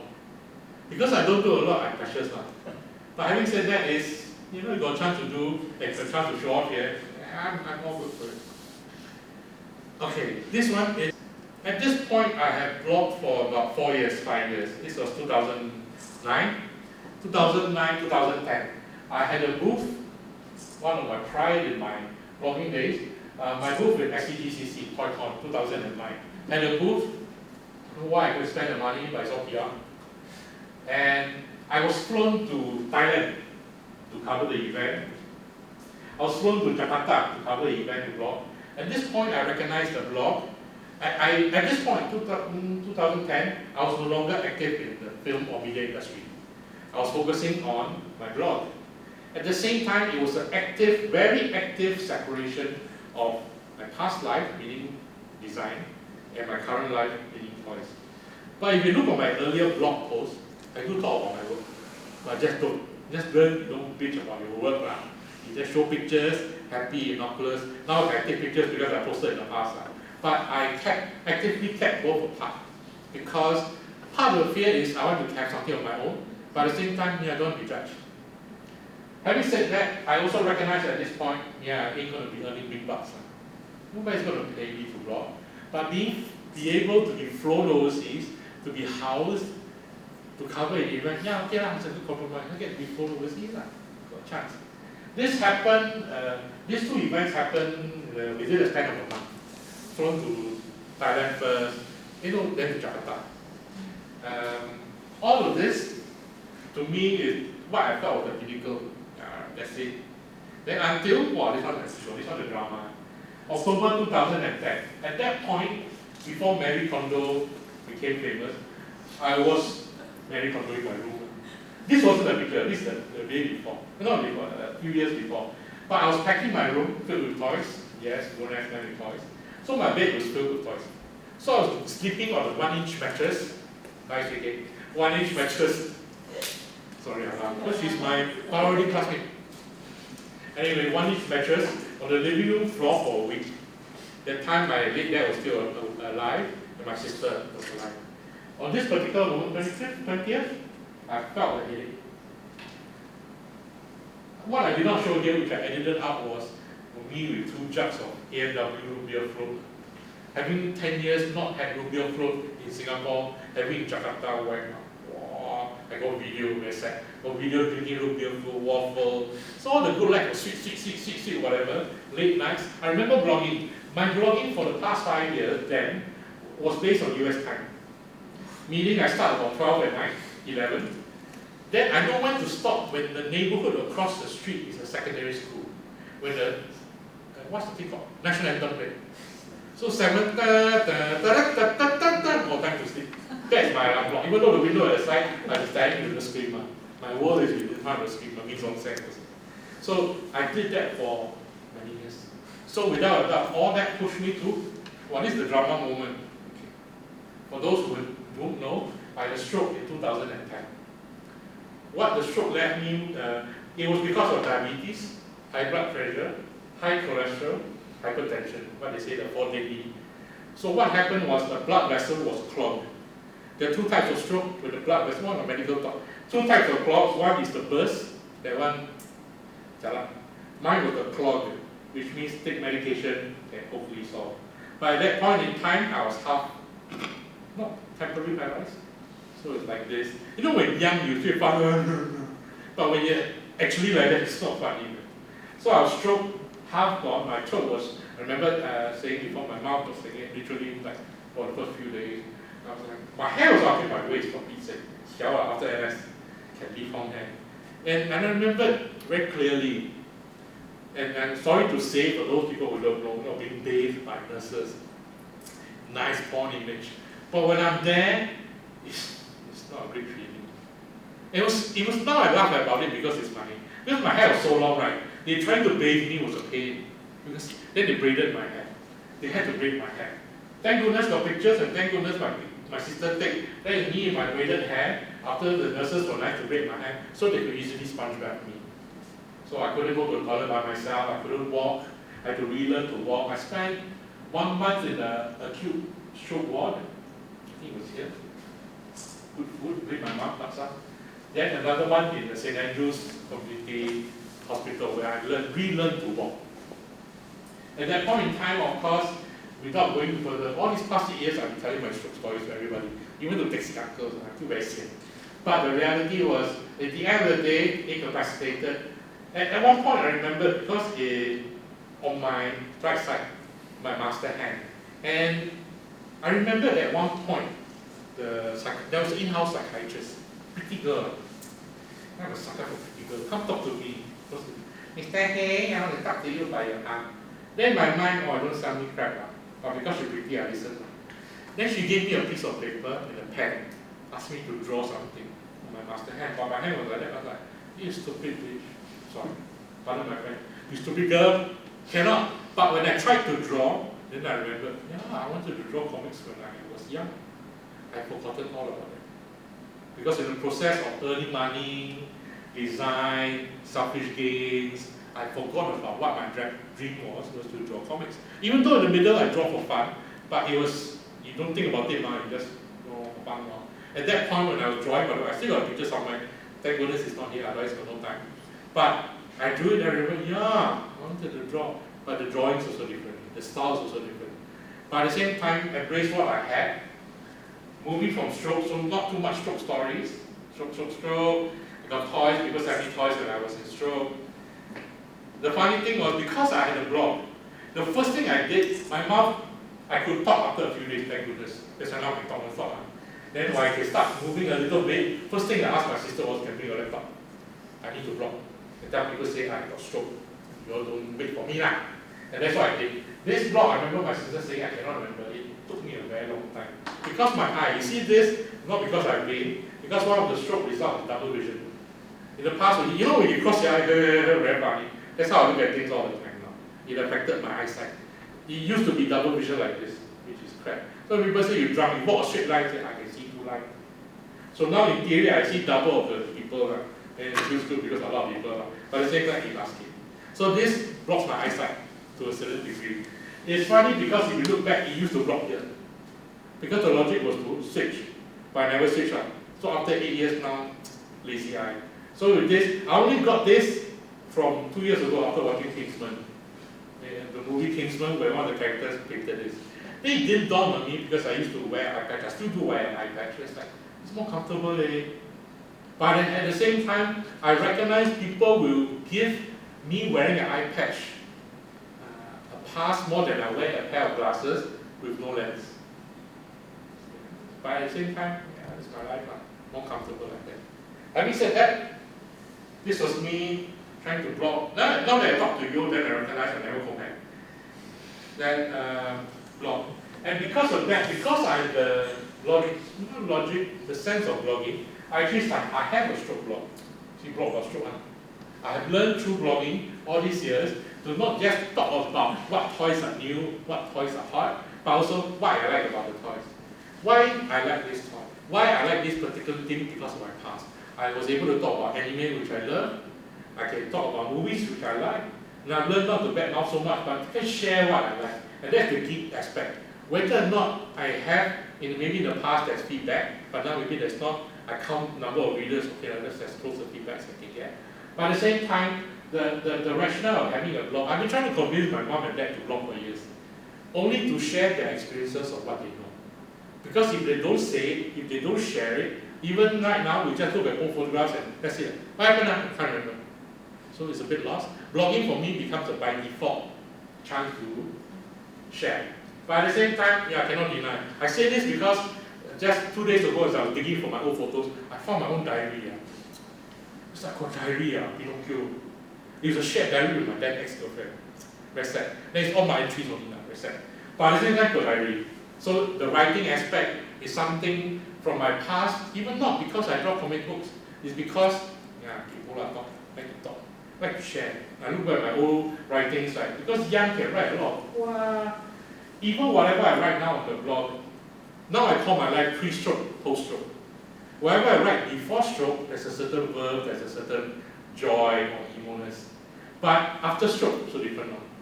How it affects me, how it affects my lifestyle, how it affects me treating the world. Yes, as much as how I look at design as well. 10 years ago when I remember I go traveling, I go Europe, whatever pictures I take, a lot of architecture, a lot of designs. Then when I go to Thailand after that, for toys, right, everything toy lah. Scale from here becomes here, everything different. Now after stroke, to a degree even stroke, as I share about stroke, when I was in the wheelchair for a few months, my point of view is also like this. The talk cannot stop because of stroke. My point of view is also low. Because I was in a wheelchair, everything I see is this particular height. So that to me was also an aspect to understand, which is not that different when you're sitting watching TV. We're still watching TV this level. What you watching the cinema, you're always looking up. So a different perception, that also impacted how I look at things visually and how I share, maybe in terms of design. Not just for the blog. To me, essentially everything on the blog that I post is the same size. You say 12-inch figure, you say 2-inch figure, you say 2-feet figure, they're all the same size, they just fit your browser. So in terms of size and scale, you are totally even field. Unless, what I constantly do, go back later, is, oh my gosh, yeah, part of the deleted pictures. Yeah, sorry, it's not here. Part of the deleted pictures, a lot of toys I always hold it and take a picture of. In the past, you will recognize, you see a lot of studio done pictures. Producers take their picture of their own toys. It's like nice stuff, great lighting, right? Then they say 3-inch. I said, how big, huh? What not? Again, I learned from eBay. People got rulers that you see how big it is. Put next to a coin. There is a human connection to see, even me, if my Asian tiny hands compared to a Caucasian large hand. But this to hand hold, this is how it looks.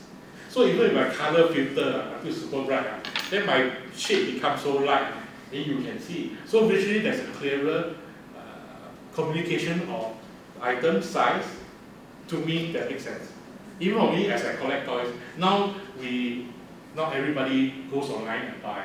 But I remember the days when I would go and hunt for a shop, hunt for the toy, look at it. Looking at it, holding it, and feeling it is a different feeling. You look online, wow, this is crap, man.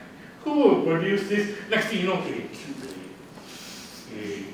From the box, very nice. Wow, good. Then to me, maybe it helps.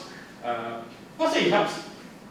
Training from design from before as well. Everything tactical, everything feel. You not just visual, because even when I was in stroke, I was talking just now. This funny. We took a break from my hospital to just go to Wycon.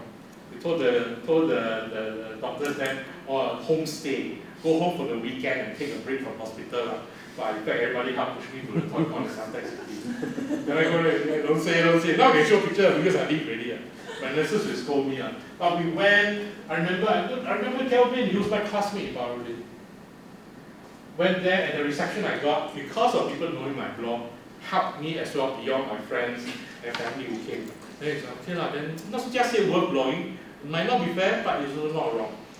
Then got people read, wow, Heng, thank you for coming, thank you. Then got people read. So that to me, that was, and this one is hilarious, because the first time I go to ToyCon, I see this level. I want to see things on the display high. I remember one person come to me, can I take a picture with you? And I'm thinking, oh, you read my blog? I asked, did you read my blog? Oh no, you're the only one here, you don't share. Take a picture. Then I regret never take a selfie with him also. So at least got to take a selfie with him. So whatever angle might have helped because I have felt because of my stroke. I mean, through the span of time now, it's 9 years, right? Going to be 9 years, right? So whatever emo I had in the past, which was very dark, but now it's like, okay, show picture, because that's what it is right now, pictures and memories. I'll say this, I don't say quick anymore. Nobody stop me, I'll carry on. So feel free to leave your time. During when I was in stroke, where it's funny because being anonymous was the allure of being online. That was my allure then. But during that time when I was in stroke, before that, I was part of a trading cards series called the Art Hustle, the Art Hustle Series 2. And I used to collect trading cards. So to me, it's another full circle. I collect, now I'm part of it. All this I take by myself on a tripod in a room that just post. And all this I took by myself. That time I want to show my long hair, show my earring and whatnot crap. That time still got 2 eyes thinking bright. So I took and I sent that picture to the producer. Then I had stroke. His production delayed a little bit. But at that point in time when people found out I had stroke, I told everybody I had stroke in my blog community. So everybody reported. So I became the infamy. You know, people talk about me, but they use this picture. They said, wow, before they got no picture of me. It's not on Facebook as much. People don't necessarily see face. Maybe go Toy-Con, go selfie and whatnot. But no picture. But at that point, hey, basket, everybody used the same picture. I didn't get a screen grab here, but it's a multiple website with the same picture. And they got stroke, and they got stroke. Yeah, okay. Luckily, it's a picture I take myself. But having said that, it's a dream come true, trading card. So it's another full circle. And this was funnier because This was a picture I took for myself because I backside empty. I want to have more options to give to the printer, but he only asked for one. In the end, he printed two, maybe because I got stroke. I didn't get a bit of the sympathy vote. I got 2 cards. So this is the only record of me in my room back then. Because when I had stroke, my brother and sister cleared out my junk. I had a lot of junk in the living room, from toys to props. Then you all understand. My props through the 10 years, I keep. They moved to my bedroom, so my bedroom is now storeroom. But all of these were a mark of the past, pre-stroke. So all of these serve to me as pre-stroke in that sense. Moving on are pictures of my blog, if those they have not seen it before. From playing with toys as a hobby to being an addiction, then I also use it to make things out of it. I did this as a postcard to be able to give to people free. What I covered up was a toysdiver.net, because now I'm not relevant now. I lost it. But at the same time, then make use of what I had from the past. This is drawing, don't worry, ending soon. Drawing, I rediscovered drawing with whatever issues I might have had. It's not just I want to draw comics for a living anymore, it's because I can draw. Thank goodness this hand can draw. So I draw whatever I join in like Inktober. Anybody here familiar with Inktober? It's once a month in October. In the month of October, every day draw a single drawing for Instagram. So there are thousands, how many thousands of people do it. But I enjoy it because you're part of something. I used to want to have my own hashtags, and I still do. Because out of a sea of millions of thousands of people, everybody using the same hashtag, how are you be able to stand out? I don't know how. I know my work is not of a particular standard, or I give myself that stress that, no, but I might as well give myself my own hashtag. So when you click check hashtag, it's on my picture. Because if you don't self-promote you, how dare you expect people to promote you for you? But having said that, it goes back to all the websites I showed you just now, right? These are all free. So it's one thing when you pay, you expect somebody to service you, but another when you do it yourself. So if you turn yourself around, if you're the client, then it's an issue with you all.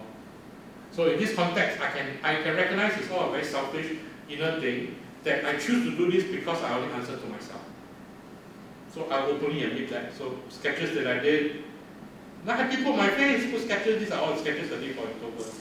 Will people see it? How people feedback is not as important as I'm able to draw in my context. So what toys bloggers do. It's funny because I didn't realize it a few days ago. These were all pictures taken before my show. I didn't recognize until now. Thank you. So it's funny. I want to show this picture because this room, the setting like this doesn't exist anymore.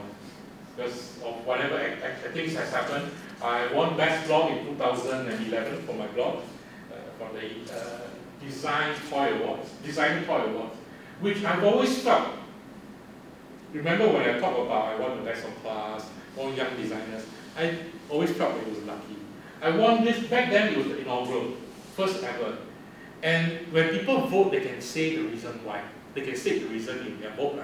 And the person who voted for me said, oh, he survived stroke and he's still blogging. Wow, not because my blog is good lah. Sympathy lah.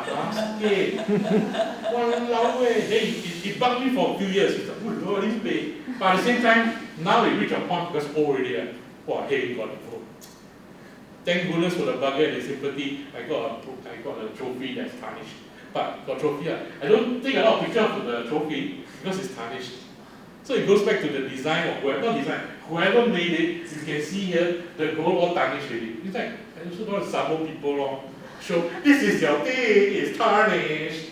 But having said that, it's internal gauging of what you are able to do, what you have achieved. Then for me, this was a setting. This was a setting because I wanted to review my toys with this as a background. That even if beyond here is my bed, beyond here is the door to my room. So again, setting within the frame what you can do, then going back to where I learned from in the past. But having said that, like this, I have never wanted to be a personality per se, much less my teeth. Going saying it because when I was in stroke, my teeth got gum problem. And in a long story short, it's not a pretty sight, but at the same time, I'd rather just have the toys, have the limelight. As much as the design of my blog is plain white, because I want the colors of the toys to stand out. It worked for me now because of my eyesight. I can see things clearer so by default. So it all worked out. This is the name card, which is funny because I just have one name card left, but it's still the 10th anniversary, and this was how many years ago? So in logic sense, I started about 2005. In 25th of February this year, I celebrated the 14 years. So essentially, it's my longest job. As a friend would say, wow, like your son. Then I realized, yeah, because I'm single. Then it's like, yeah, I brought up a 14-year-old son. A few years ago, don't grow anymore. Then this crap, forget it. Then now I feel like, yeah, abandon your son. That's sad. But having said that, he's finding a voice. I've had my season. It has had its run. And whatever popularity fading right now, I'm not immune to it. But at the same time, yeah, then it's time to move on. He's going to reach 15 soon. He's going to have his O-levels. He's going to end up taking a picture of his own house and his own set. He might not necessarily know what he's going to do when he grows up. He might want to go learn design, but don't have the cert. So what can I do as a parent? No offense to my parent, but it's my responsibility right now to see how I shepherd if I choose to shepherd. Because whatever's full circle, I've lived enough to survive and witness it. Then, as much as I say, it might not necessarily connect to a certain degree, but I hope what I can share makes sense. Wait up, okay. Second last picture, don't worry, finishing. This was an image I used for my course in ITE. Now I teach in Institute of Technical Education, part-time. The irony is, I'm teaching art direction, a module maybe 3 months a year. There's no need playing games. But at the same time, it's full circle. I'm going back to ITE. When I talk to the students, it's like, hey, you all remember the past? When I was VITP, all of us knew to a certain degree or felt to a certain degree, cannot study. Down here to learn the skill, survive with hands. So at the same time, yeah, I can't say I'm a success story. Even after all these years, after I'm saying to y'all, if I sit in a cab, uncle, auntie ask me, what is your milestone you want to share with people? The only story I share is stroke. My survival of stroke becomes my milestone in life. So when I say a career, successful, earn money, no, I survive stroke. Even if I got money and fit a bloody wheelchair, like that, maybe more expensive spectacles. We go overseas, get an operation, I don't know. But having said that, just maybe comforting myself, no doubt. But I'd rather comfort myself than wait for someone to do it. Having said that, this was something that I gave true to my students. Because part of the design process in art direction in the past was a mood board. You show people, if you can't draw, that's a trick. If you can't draw, right, show them what a color might look like. Use other people's pictures and drawings. This is what it might look like. So you can communicate your design and expression across to somebody else to look at it. Yeah, okay, it works. So that context of a visual interpretation in design, you can sit by yourself and draw. But can you say because you cannot draw, you cannot design? Maybe not. Maybe it's about one touch of pictures and whatnot. So this was an example for them to do a mood board, but not submission, that was another submission. But this is to describe a character. Because you can give color pictures anytime. You can give colorful setting, the room so what this color, the font what color. But who's the character you're designing for? What is he? What is she? What do they do? What do they like? Who do they listen to? What's their favorite color? Might not be in the script. You remember the picture from before Teenage Textbook movie, the room with the comics and toys. In the script, there wasn't a particular description of what the room was. So can you say, I create my own, but somebody has to agree somewhere somehow. So to me, this was an aspect where I was trying to save my life. And this is me in the past few years. Then I captured a picture of my mom with me, my trip to India, temporary pass also must put because they pay money my trading card, 80s music which I love, postcard which I did, sketches I do, toys I release with someone, anime I watch, stickers I draw, toy. So in the end to me, it is my chance to be able to share with everyone who might not necessarily know. But at the same time, for the students as well, you're saying back then, you're designing this, you're doing this person, what do they like? Who do they like? It could be as simple as you like K-pop, that's a poster in the wall. Or you like particular toy, that's your foreground in your shop. So this is how you dress. But having said that, now to tie it all back in, because is about design talk as well. How much tips I can give to do a good design work versus how much it can connect to you that is part of your life, because design is life. In the past, design is problem solving. But you wait for someone to give you a problem that you solve. But you never have your own impetus to create anything. And you choose not to create anything because you're spending a lot of time solving other people's problems. Or problems that pay you money, hence you devote much time to solve it. So for me, the toys and the blog was a chance for me to be my own client. I give myself the thought, if somebody gave me this free toy. In the past, I get free toy very happy. Right? Now I get free toy, I'm very stressed. I have to do something about it. Cannot free, thank you. No, then the client will think, basket. Don't like that, then other people will knock on my door for free toy. So I will find a way to creatively show it. Then I actually would ask, can I hold it? Can I show my hand? Because after a while, you also recognize, for me, certain people don't naturally show a hand holding it. Why? They don't want people to see scale. This toy looks damn nice, or wow! How big is it? 3 inch. How much again? No. So a lot of advertising might not necessarily be clear, but once I hold the toy, it's $90. Oh my gosh. Not worth it, not demand. But at the same time, that's how it works. So how, if I play the game, I remember Hot Toys. Everybody familiar with Hot Toys. They always have the studio photos. They always have a lot of 18 pictures, 20 pictures. And I always thought it was smart. But it's time, it is pictures for them to produce themselves. Pictures of their toys with immaculately beautiful posed positions. Then you look at it, I want a piece of that. Wow! I remember recent Captain Marvel, the most recent, people might know. Captain Marvel toys. I'm like, wow! But on the other hand, collectors around the world, once they take it, they don't take picture, comment. Wow, the production photo looks so nice, but the factory come out like crap. Very easy. The picture looks so good, this one looks like a good leg. You cannot hide. You can only con as many people as you can when you pre-order toys. As much as you con people with trailers. When you look at trailer, wow, this looks like a kick-ass movie, man. Go inside, see. That was it. No way. But then, that's the reality. Whether or not it's by design or by choice, it's bread butter, it's also what you should do. Sorry, there's no particular resolution to it. So, in the end of all this, I look at all this, what can I do next? Maybe it is me recreating, this is a picture that I never showed. Even I look back, wow, Transformers, I go to Transformers, man. Secret Wars, wow. To me, it becomes 30 years later, it becomes a record of what I might have forgotten, but it also reminds me of what I used to like. Having said that, coming back to the context of design, what do people design for? Design for film, which I do. Design for TV products. Even in the context of film, if I'm in the class right now with my IT students, I've shown them Forever Fever from 30 years ago, 20 years ago. Half of me feels very sad. It's like really old crap. Back then, but at the same time, I have something to show. There is something context that how many of you all here has watched Forever Fever? Thank you.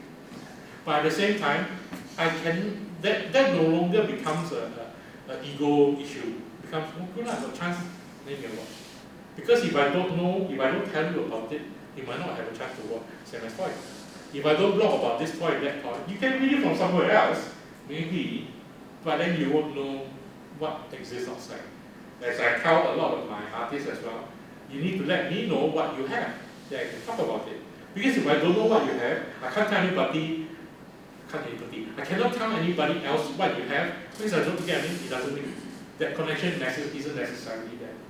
So in terms of design, even now, so I'm trying to make a tie-up, right? It's a connectivity beyond just purely draw. A lot of people feel about it. What they feel about it before, what they feel about it after, what they feel about it 30 years later, 20 years later. It breaks my heart when I think of Philip Stark. Now I don't love him as much, but I know I want to be Philip Stark. But this current age, people might not necessarily know Philip Stark. So I translate that as a comic artist. I translate that to designer. I translate that to a film director as well. You can remember Stanley Kubrick's, and I have my own movie heroes, I really Scott and whatnot. But does everybody necessarily know?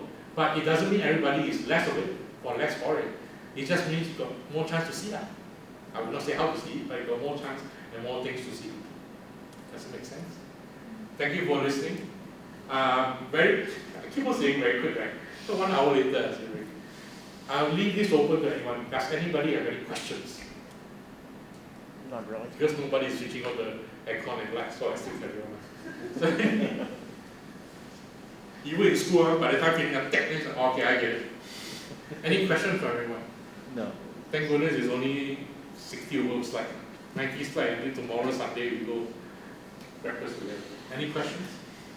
If not, I ask, how do I know you from? How did you find out about this?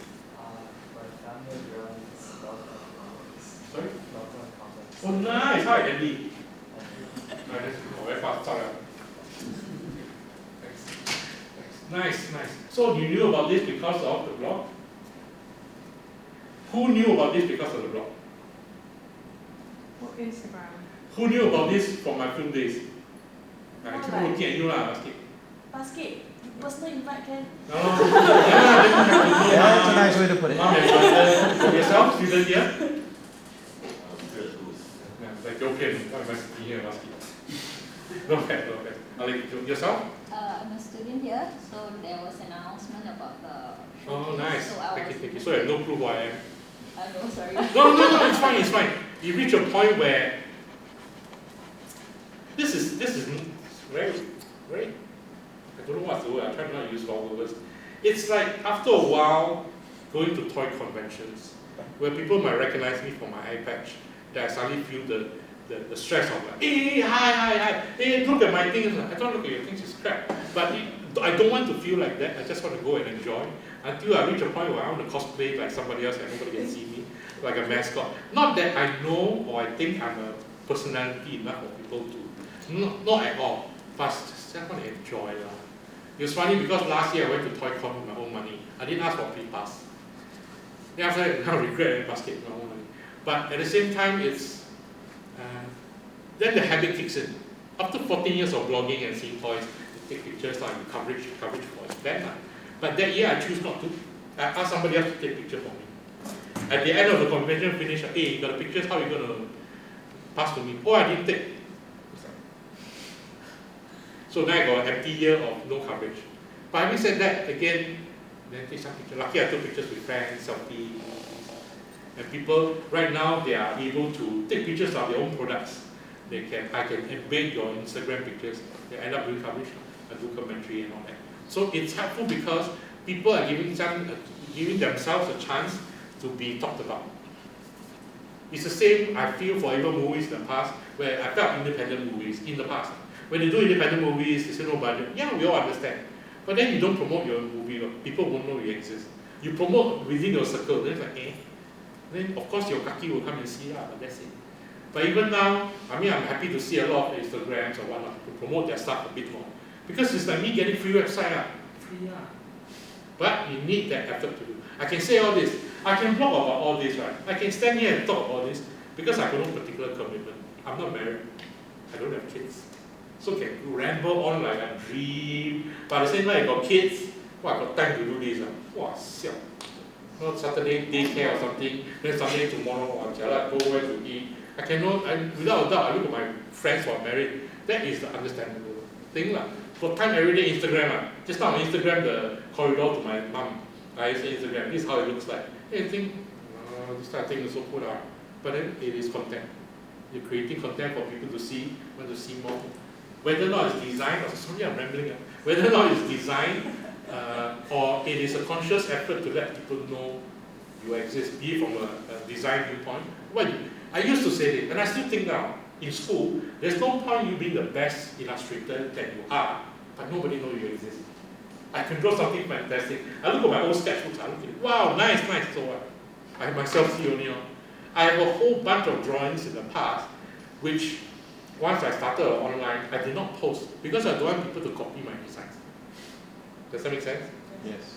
Then years later, you see other people having the same design. Faster, later, so become old, and years later, then I can show you, yeah.